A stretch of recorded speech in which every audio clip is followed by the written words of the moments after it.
Halo guys, balik lagi bersama Bang Theo di sini. Kali ini Bang Theo akan melanjutkan cerita Against the Sky Supreme. Buat kalian yang penasaran, langsung saja ya simak video kali ini. Bawahan mematuhi perintah. Sen Subing menerima perintah dan meninggalkan ruangan.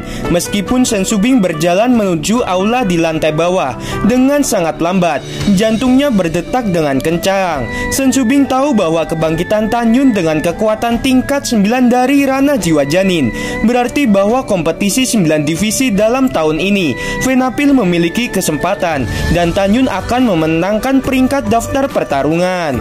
Yang paling terpenting, di depan Tan Xingning, Sen Subing dapat membanggakan Shen Qingfeng, sehingga Shen Qingfeng dapat naik jabatan menjadi tetua ketiga. Guru, apakah dua hadiah besar yang kamu maksud adalah ini? Guru, sebenarnya kamu itu siapa? Kamu adalah misteri di benak murid ini. Misteri yang tidak dapat dipecahkan, tetapi sangat mendominasi. Hati Sen Subing dipenuhi dengan rasa bahagia. Berjalan ringan menuruni tangga dan muncul di aula. Murid Tan Yun memberi hormat pada kepala divisi. Tan Yun menghadap Sen Subing dan membungkuk dalam-dalam. Sen Subing menarik napas dalam-dalam, duduk dan menatap Tan Yun. Mari kita bicarakan, mengapa orang mati muncul kembali di depan kepala ini setelah 1 tahun 3 bulan. Sen Subing sebagai kepala pil gerbang dalam tidak peduli betapa bersemangatnya dia. Di depan murid-muridnya, dia masih mempertahankan wibawa dan keangkuhannya. Gadis kecil ini melihat bahwa saya baik-baik saja. Dia sangat senang setengah mati, tetapi dia masih berpura-pura tidak peduli. Tan Yun bergumam di dalam hatinya. Wajahnya sangat hormat. Kepala, lebih dari setahun yang lalu, ketika murid melarikan diri kembali ke Gunung Abadi Changling, saya terluka parah dan sekarat dan memasuki keadaan mati suri. Kemudian murid ini kehilangan kesadaran. Setelah murid ini bangun dan pulih dari luka-lukanya, segera memecahkan peti mati dan pergi ke sini. Mungkin dewa memberkati murid ini. Murid ini tidak hanya selamat, tetapi dipromosikan ke tingkat ke-9 dari alam jiwa janin dalam tidur nyenyak selama lebih dari setahun. Terluka parah dan sekarat, mata indah Sen Subing terlihat bingung. Lampu kehidupan kamu padam malam itu. Bagaimana kamu menjelaskan ini?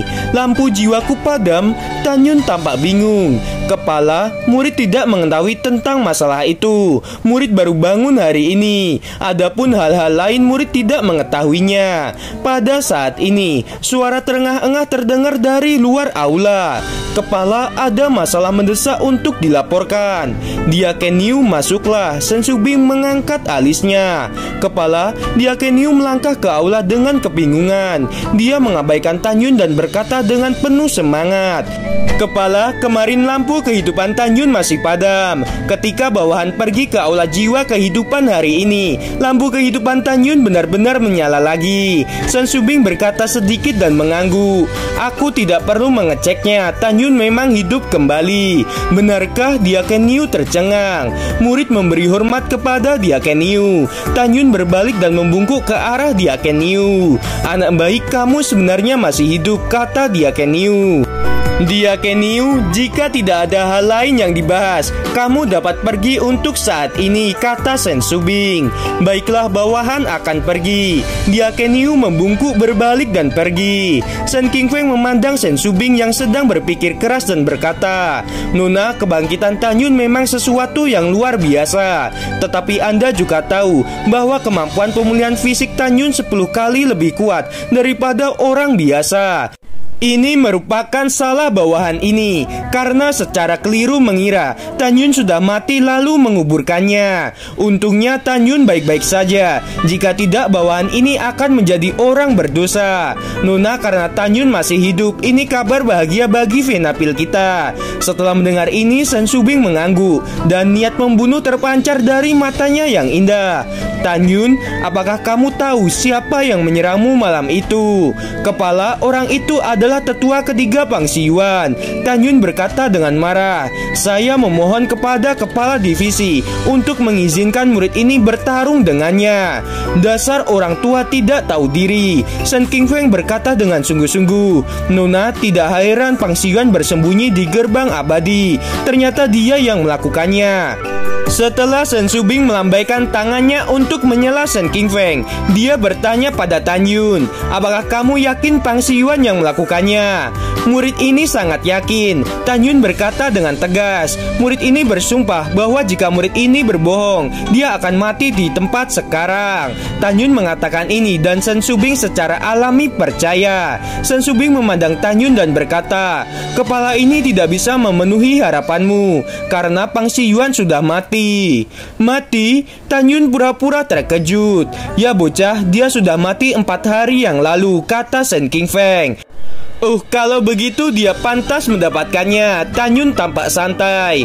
"Baiklah, Pang Siyuan sudah mati, jadi aku tidak akan membahas masalah ini." Shen Shubing berkata dengan ekspresi serius. "Tan Yun, maukah kamu menjadi muridku?" Tan Yun berlutut dan berkata, "Terima kasih atas kebaikan kepala divisi. Ketika murid ada di rumah, murid ini sudah menyembah orang lain sebagai guru. Jadi murid ini tidak bisa." Shen Shubing menyela, "Kalau begitu kepala ini tidak akan mengatakannya lagi. Cepat bangunlah." Shen Shubing jelas tidak senang. Dia berpikir bahwa Tan Yun akan berterima kasih pada dirinya jika Shen Shubing menjadi gurunya. Tetapi Shen Shubing tidak pernah berpikir akan ditolak. Setelah Tan Yun bangun, dia dengan hormat berkata, "Kepala, hari ini pagoda ruang dan waktu tertinggi akan dibuka. Jika tidak ada hal lainnya, saya ingin pergi ke bidang seni bela diri."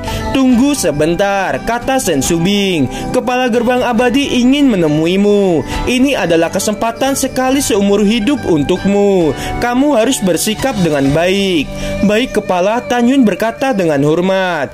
Tidak lama kemudian, Tan Xinjing yang tinggi dan anggun datang ke aula seperti malaikat hitam. Shen Shubing buru-buru mengedipkan matanya pada Tan Yun. Tan Yun tidak bisa berkata-kata. Nyawa Tan Xinjing diselamatkan oleh Tan Yun, dan sekarang Tan Yun harus berlutut padanya.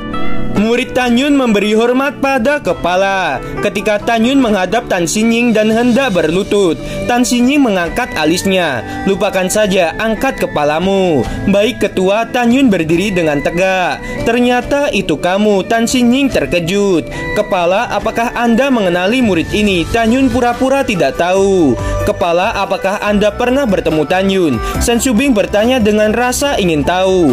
Hal yang sama berlaku untuk Shen Qingfeng dan Shen Wende. "Saya pernah melihatnya." Tan Xinjing memandang semua orang dan tersenyum.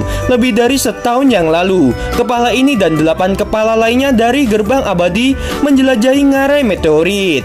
Anak kecil ini cukup berani meninggalkan area percobaan dan akhirnya ditangkap oleh monster tingkat 4. Elang iblis menyerangnya, tetapi kepala ini menyelamatkan hidupnya." "Ternyata Anda yang menyelamatkan saya." Tan Yun pura-pura kaget. Murid ini berterima kasih kepada kepala atas bantuannya. Sebenarnya tanpa bantuan Tan Xinjing, Tan Yun juga dapat mengatasinya. Tan Yun sudah membujuk kera iblis pada saat itu untuk membantu dirinya menghadapi Raja Elang Guntur. Bahkan jika Tan Xinjing tidak membunuh Elang Guntur, Tan Yun tidak akan mati. Tan Yun selama 50.000 tahun tidak pernah ada murid 9 divisi gerbang dalam yang bisa memanjat pagoda lantai 108. Kepala ini ingin melihatmu naik menara. Tentu saja setelah itu kepala ini akan memberimu hadiah. Tan Yun yang akan naik ke pagoda tentu saja senang ketika dia mendengarnya. Jadi dia dengan hormat berkata, "Murid ini bersedia dan merupakan suatu kehormatan bagi murid untuk memanjat pagoda dan dilihat langsung olehmu." "Baiklah, ayo pergi ke lapangan seni bela diri sekarang," kata Tan Xinjing. Setengah jam kemudian, sebuah perahu roh melewati lautan awan, turun dari langit dan akhirnya menggantung di atas pagoda ruang dan waktu kelas atas. Di atas perahu, Tan Xinjing berdiri dengan anggun. Shen Shubing, Shen Wende, Shen Qingfeng berdiri di belakangnya dengan hormat. Tan Xinjing menarik perhatian ribuan murid di tempat seni bela diri. Semua orang mengangkat kepala mereka dan tidak mengenal Tan Xinjing. Tetapi ketika mereka melihat penampilan hormat Shen Shubing di belakangnya, mereka tidak berani menatap langsung ke arah Tan Xinjing lagi. Murid memberi hormat pada kepala. Para murid berlutut satu demi satu dengan suara yang nyaring. Shen Shubing menatap semua orang dan memperkenalkannya. Semuanya ini adalah kepala Tang dari gerbang abadi. Para murid sangat gembira. Ketika mereka mendengar kata-kata itu, mereka bersujud lagi. Murid memberi hormat kepada kepala Tang. Ini adalah pertama kalinya semua murid melihat Tan Xinjing. Mereka tidak pernah membayangkan bahwa kepala gerbang abadi Danmai begitu cantik sehingga dia tidak berbeda dengan Shen Shubing. Para murid bingung dan bertanya-tanya, mengapa kepala Tang datang ke bidang seni bela diri secara langsung. Pada saat ini Diaken yang menjaga aula otorisasi, yaitu Liu Hongru, keluar dari aula, muncul di bawah perahu roh, berteriak dan membungkuk. Bawahan tidak tahu bahwa kepala Tang dan kepala Shen akan datang. Kepala, maafkan saya karena telat menyambut. Hongru, jangan terlalu sopan. Bangunlah, Tan Xinjing berkata dengan ringan. Tan Xinjing tidak asing dengan Liu Hongru. Di masa lalu ketika dia menjabat menjadi kepala gerbang dalam, Liu Hongru adalah murid di gerbang dalam. Kemudian dengan alkimia yang luar biasa, Liu Hongru dipromosikan menjadi alkemis hebat tingkat menengah dan dipromosikan menjadi Diaken. Tan Yun mengenal Liu Hongru ketika Tan Yun diprovokasi oleh dua murid utama Luwu saat itu. Dialah yang ingin membantu Tan Yun. Tan Yun memiliki rasa terima kasih yang mendalam untuknya karena dia membantunya. Dan Liu Hongru juga orang kepercayaan dari tetua ke-6 Shen Wende. Kepala Tang, Liu Hongru yang berambut abu-abu berdiri. Hongru, berapa lama pagoda ruang dan waktu tertinggi akan dibuka? Tanya Tan Xinjing. Kepala Tang, pagoda akan dibuka saat matahari terbenam. Liu Hongru berkata dengan jujur, masih ada 4 jam lagi. Aku harus kembali untuk menyembuhkan lukaku. Aku tidak bisa berlama-lama di sini. Tan Xinjing diam-diam berpikir dan memerintahkan. Hongru, kepala ini ingin melihat murid Venapil naik ke menara. Bukalah menara yang menuju ke lantai 108. Bawahan mematuhi perintah. Setelah Liu Hongru menjawab, dia berpikir siapa yang akan memanjat lantai 108. Pada saat ini tidak hanya Liu Hongru yang berpikir demikian, tetapi juga ribuan murid. Semua orang penuh rasa ingin tahu. Selain mendiam senior Tan, apakah ada orang lain yang bisa naik ke lantai 108? Liu Hongru menjadi bingung, melemparkan token ke udara dari tangannya, menembak ke atas pada pagoda ruang dan waktu. Di sekitar pagoda ruang dan waktu terbaik bergetar dan formasi larangan pagoda terbuka. Kepala pagoda telah dibuka, kata Liu Hongru sambil menatap Tan Xinjing. Tan Xinjing berkata sedikit, melihat kembali ke Tan Yun. Mulailah. Murid mematuhi perintah. Ketika Tan Yun menjawab, Shen Shubing melihat kembali ke arah Tan Yun dan berbisik, kepala Tang memiliki masalah yang mendesak. Saya ingin kamu naik ke menara secepat mungkin. Baik kepala, Tan Yun melompat turun dari perahu roh dan berubah menjadi bayangan dan melesat di kehampaan. Tan Yun muncul di lantai pertama pagoda ruang dan waktu kelas atas. Dia dikelilingi oleh kekuatan spiritual dan tubuhnya serta wajahnya ditutupi oleh kekuatan spiritual yang kuat. Semuanya, menurut kalian siapa dia? Suara seorang murid tiba-tiba berhenti dan matanya melebar. Ya ampun, sangat cepat, jauh lebih cepat daripada kakak Tan. Ribuan murid terkejut, sesuatu telah terjadi. Mereka melihat sosok berputar-putar dengan kekuatan spiritual, seolah mengabaikan gravitasi pagoda, berubah menjadi bayangan yang muncul di tangga. Dalam sekejap mata, orang itu muncul di pagoda lantai 30 dan kecepatannya masih belum berkurang. Bocah bau ini telah dipromosikan ke tahap ke-9 alam jiwa janin. Ini berbeda. Shen Qingfeng berjongkok dan tidak bisa menahan tawa. Ya, dia, bakat monster, Shen Wende mengagumi lagi dan lagi. Mata indah Shen Shubing menunjukkan kegembiraan yang tidak tersembunyi. Shen Shubing, Shen Wende, dan Shen Qingfeng telah menyaksikan pendakian Tan Yun dari pagoda. Ketiganya percaya bahwa ranah Tan Yun telah meningkat dan tidak sulit untuk mendaki pagoda lantai 108. Tetapi mereka tidak pernah menyangka bahwa Tan Yun akan memanjat menara dengan kecepatan seperti itu. Pada saat ini, Tan Yun yang telah menahan 90 kali gravitasi muncul di pagoda lantai 90 dan kecepatannya sangat cepat sehingga para murid hampir tidak bisa menangkap jalur pergerakannya.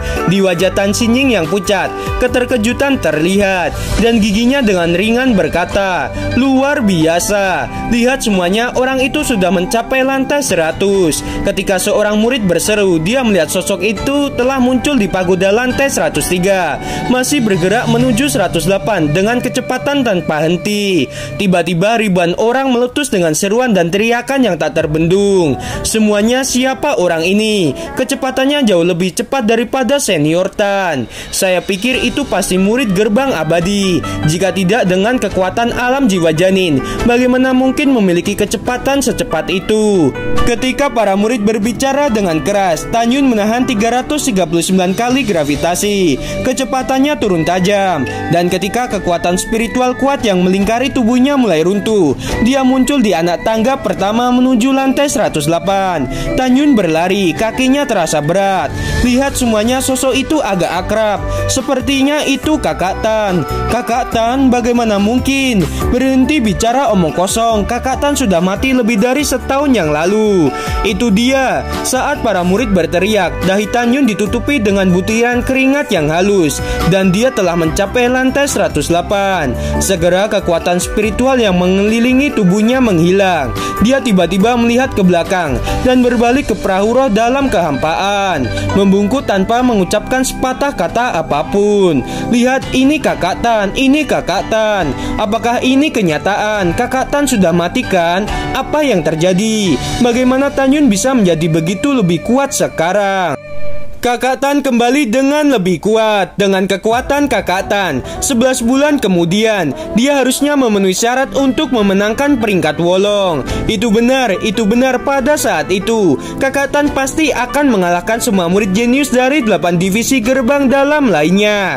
Ribuan murid seolah-olah mereka melihat hantu, berteriak dengan panik, melampiaskan keraguan dan keterkejutan mereka. Sulit bagi mereka untuk percaya bahwa Tan Yun masih hidup dan kembali dengan lebih kuat, serta menaiki pagoda lantai 108 tanpa cedera. Gimana teman-teman, episode kali ini semakin seru bukan? Buat kalian nih ya yang masih penasaran, langsung saja subscribe channel Bang Theo ini. Terima kasih.